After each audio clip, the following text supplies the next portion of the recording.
આ મીટિંગના ટૂંકા મેસેજથી તમામ મહત્ત્વના લોકો, જુદા જુદા ગામના વડીલો, યુવાનો અને ઘણા પ્રેસ મીડિયાના મિત્રો, તમામ લોકો આપ સૌ અહીંયા ઉપસ્થિત થયા છો.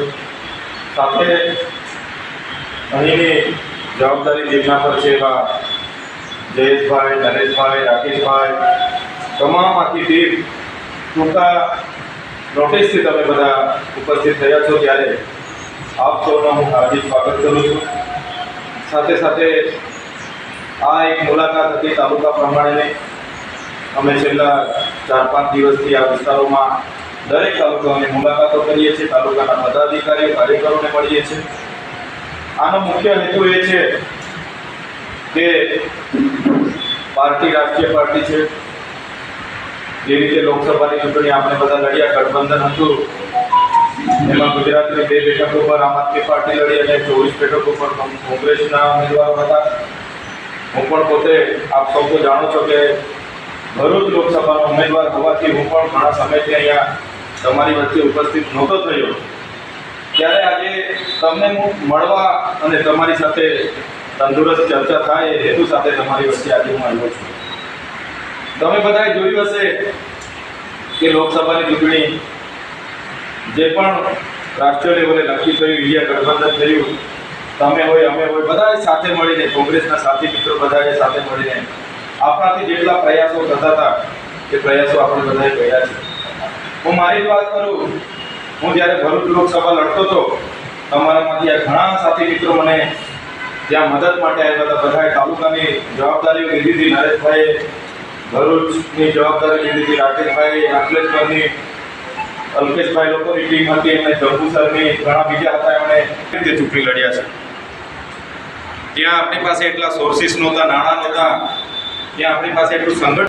એક ખોટા કેસમાં લોકસભાના ઉમેદવાર થવાના છે એમ કરી ખોટા કેસમાં આપણે જેલમાં હતા, અને જેલથી જ્યારે હું છૂટીને બહાર આવ્યો ફેબ્રુઆરીમાં, ત્યારે પણ 2 શરતો આપી મને જામીનો મળ્યા કે નર્મદા જિલ્લામાં પ્રવેશબંધી અને ભરૂચ જિલ્લામાં રોકાવાનું નહીં.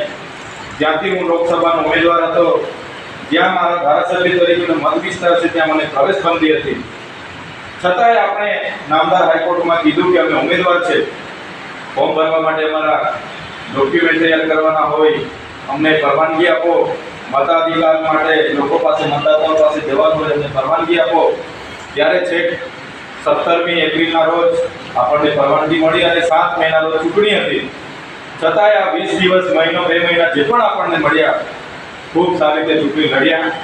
અને ચૂંટણી એવી સારી રીતે લડ્યા કે તમે જોયું હશે, એમના ગૃહમંત્રી અમિત શાહ ત્યાં આવીને આપણને ખોટા ચીતરી જાય, એમના બીજા રાજકીય નેતાઓ ખોટા ચીતરી જાય. એક તરફ આખું વહીવટી પ્રશાસન, એક તરફ આખું પોલીસ ડિપાર્ટમેન્ટ, એક તરફ આખી પાર્ટી, ભાજપનું સંગઠન, એના બીજા દળો. છતાંય તમે જોયું હશે આપણે જીતવાના હતા એમ કરીને ખૂબ સારી મહેનત કરી જીતવાના જ હતા. થોડા મતથી જે 5 લાખ મતોની લીડની ત્યાં વાત કરતા હતા, એ લોકો આપણે માત્ર 85,669 મતથી જીતવા દીધા. એ આપણા માટે જીતની જ વાત છે અને તમારા બધાના આશીર્વાદ છે, મહેનતથી આપણે આગળ કરીએ. તો આ તમારા સરકાર આશીર્વાદથી બધું થયું છે. આજે હું એક ધારાસભ્ય છું આમ આદમી પાર્ટીનો, અને આપણા ટ્રાઇબલ વિસ્તારના આદિવાસી સમાજ હોય, ઓબીસી સમાજ હોય, માઇનોરિટી સમાજ હોય, કે જે પણ વંચિત, કચડાયેલા, દબાયેલા લોકો માટે જ્યાં પણ આપણે બોલવાનું થાય છે, અમે લીડરપૂર્વક બોલીએ છીએ. સડકથી લઈને સદન સુધી લડું છું.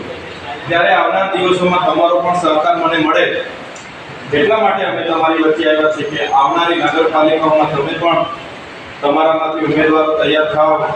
આવનારી તાલુકા જિલ્લા પંચાયતની ચૂંટણી છે, એમાં આપણે લીમખેડા તાલુકા પંચાયતની જે 22 બેઠકો છે, એમાં તમે બધા તમારામાંથી નક્કી કરો અને એમને આપણે તાલુકા પંચાયતો લડાવીએ. આપણે લીમખેડા તાલુકાની જે 6 જિલ્લા પંચાયતો છે, એમાં પણ તમારામાંથી ઉમેદવાર હોય લડાવીએ. અમે તમારા માટે મીટિંગો કરવા આવીએ, પ્રચાર કરવા આવીએ અને આવનારી સત્તા આપણે કબજો કરીએ એ હેતુ સાથે તમારી વચ્ચે આવ્યો. સમસ્યાઓ ઘણી છે મિત્રો, એનો પાર નથી. 30 વર્ષથી ભાજપનું શાસન છે ગુજરાતમાં, છેલ્લા 10 વર્ષથી કેન્દ્રમાં એનું શાસન છે. અહીં ધારાસભ્ય સરપંચથી લઈને તાલુકા પંચાયત સુધી